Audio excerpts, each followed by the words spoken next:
In our first conversation with Angus on Kwandwe Private Game Reserve. Born and bred as an Eastern Caper. I went to school, my primary school in Grahamstown at Kingswood College, and then went on to Grey High School in Port Elizabeth. Always refer to Grey High School as the real Grey, not the Grey Bloom, which always gets my friends a little bit worked up. I don't know why. Then I went on to Rhodes University, where I studied environmental education, and that was sort of the platform that got me off to Mala Game Reserve in the Sabi Sandville, and that's also where I met my wife Tracy. My upbringing was an interesting one in terms of my passion for wildlife and passion for conservation. I had a very interesting great aunt who was an ichthyologist who is world famous for one of the founders of the coelacanth. And I started my career in conservation, and in particular in ecotourism at Mala Game Reserve in what was then part of the Sabi Sands Viltain. I would say that the dream of Kwandwe was born then, but we didn't know what that dream was going to look like, or what it was going to be called, or where it was going to take place. But that's certainly where the idea and the dream was hatched. We continue our conversation and learn more about the beginning of Kwandwe. At the end of 1998, we started looking for a property, to develop a game reserve, a private game reserve in South Africa. And I was a bit biased, from the Eastern Cape, and probably to this day I'm still a bit biased about the Eastern Cape. But in all fairness, we were looking for an up-and-coming area where we could make a difference and expand what we call the green frontier. National parks play such an important role in our landscape throughout our continent. But if we're not creating more conservation areas, then we are essentially going backwards as well. So it was for us, very important to create a new conservation area. And it happened upon probably about a quarter of what makes up the game reserve nowadays was for sale. I had a very good old friend of mine, Bill Foles, who showed us the property. He's a great character and raconteur of the area. And we looked at this property together, and it was, I think the only way to describe it was that I could picture an elephant on the hillside. I could picture a game drive taking place, and it had a sense of wildness that I think for us was important. I must say, I think we probably looked at about 7 or 8 properties before this. So we started off with only a quarter of what we own now. But it was, in those days, it was mainly ostrich farming with sheep and cattle, and ostrich farming was going through a particularly tough time. I'm not too sure when it's been good, but it was tougher than usual at that stage. And so we had the opportunity, that once we acquired the first piece of ground, that we were approached by the neighbors, and probably over a process of about 5 years, we acquired the 20,000 hectares that Kwandwe is today. And that took a lot of rehabilitation. It took looking after buildings like the one behind me, restoring our central reception area, Heatherton Towers, which is only one of 2 fortified homesteads left in South Africa, and built in 1834. So it was about restoring the old things that were here, but then also restoring the landscape.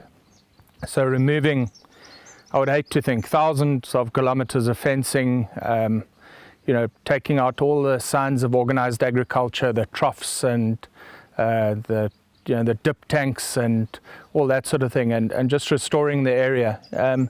But it had that initial essence of being a wild area that made it that much easier.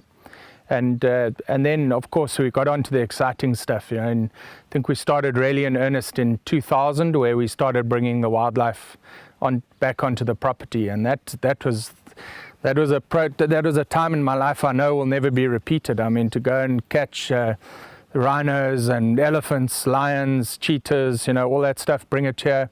We worked with some amazing people over that time, some very experienced people that assisted us a great deal. We contributed a lot to research because there was so much unknown about this area. But to be involved in stuff like the last cheetahs that were in this area were shot probably about 10 kilometers from where we're sitting at the moment. And then you bring cheetah back to the area. You know, those types of initiatives were fantastic. You know. Bringing black rhino here was, you know, it will always be one of the highlights. And there obviously have been highlights subsequent to that, but to go through that kind of intensive reintroduction, you know, where sometimes you wake up here on a winter's morning, there'd be 3 trucks waiting to be unloaded with game. I mean, it was almost like, you know, Operation Ark. You know, it was an incredible time to be involved in the property. And then obviously the development of the tourism infrastructure and things that we were involved with at that time as well. And then I think the part that gets overlooked the most is to see how the people from, you know, our local communities sort of to see the excitement and the, you know, all the passion and the enthusiasm that was created around the training and getting people ready to now serve these guests that one day would come. Well, I'd promised them that one day they would come, and unfortunately they did. But I mean, that kind of thing, you know, to this day, some of our most senior managers started in that period as, you know, maybe in the scullery or as a butler in one of our lodges or something, and now as our assistant general manager. So to see that kind of growth, probably, you know, out of all of it is the most rewarding aspect of it. Kwandwe is a unique model in that everybody who works here lives here. And so our commitment originally was to the farm workers that were on the property at the time. You know, there was a lot of talk about, at that time there was a lot of development of game farms, and there was a lot of talk about people being moved off the land. And you know, we were an example of the fact that did not happen, that we needed to employ those people. But what was most important is that the level of education wasn't very high. I mean, these were rural people, but what was most important was that their traditional belief and their moral fiber was in place. And we were able to not only just employ men and then employ women from time to time, like in the shearing season or whatever it was. I mean, we offered all the women permanent work, and I think even at the moment, if you had to go through our staff complement, you'd probably find that we employ 50% men, 50% women. So, you know, that brought immediately then it meant that the income per household doubled. A lot of the time the daughter was employed as well, or the son. So what it immediately did was that the communities could see the benefit of a place like ours on their lives from almost immediately. And I think that was what was important. You know, when we were developing, the ladies came to me and they said to me, you know, well, what can we do in this process? And there was some tidying up work and things to do, but I kept on having to say, you know, wait, when the lodges are done, you know. And in fact, we still have a wonderful character here, Rosie, who will tell you that story, you know, in her colorful language of how they kept coming to me and saying, you know, when is it our turn, type of thing. And boy, did their turn come when it came, you know. And I mean, now Rosie's been with us, you know, for whatever it's been, 18, 19 years that we've been operating commercially. So it's, you know, that aspect, a lot of the time, what the stumbling block is that ecotourism isn't able to give direct and immediate benefits to communities. Sort of have to wait a while, and there are lots of specialist staff involved and all those sorts of things. What we decided about 6 months before we opened was that we needed to draw from the people from within our structures and the people that were historically on the land.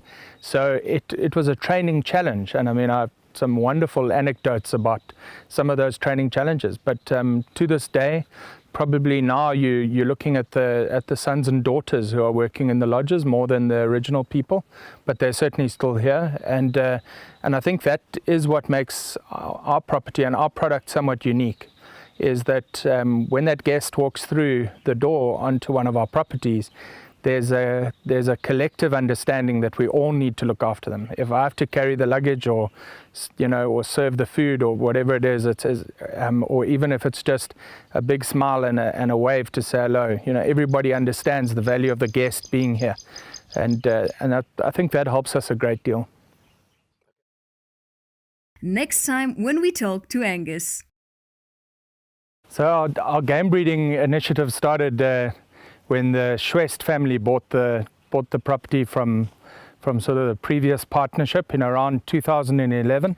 We'd actually bred some pretty exceptional animals. So animals like Johann Bosch's Impi, Johann Rupert's Derdemach, and a couple more, Rufus at Mike Murray's. They all came from here, but that was just bulls we caught off the veld. So economically it adds to our whole model. I mean, our core business remains the ecotourism business, but certainly buffalo has definitely added a new economic dimension to our business. I think the average ecotourism guest that comes to a private game reserve in South Africa in particular really comes here because they just want to see the major, what I call the big and hairies. It's a challenge for us, but it's more like a responsibility that we have to educate, particularly the international traveller.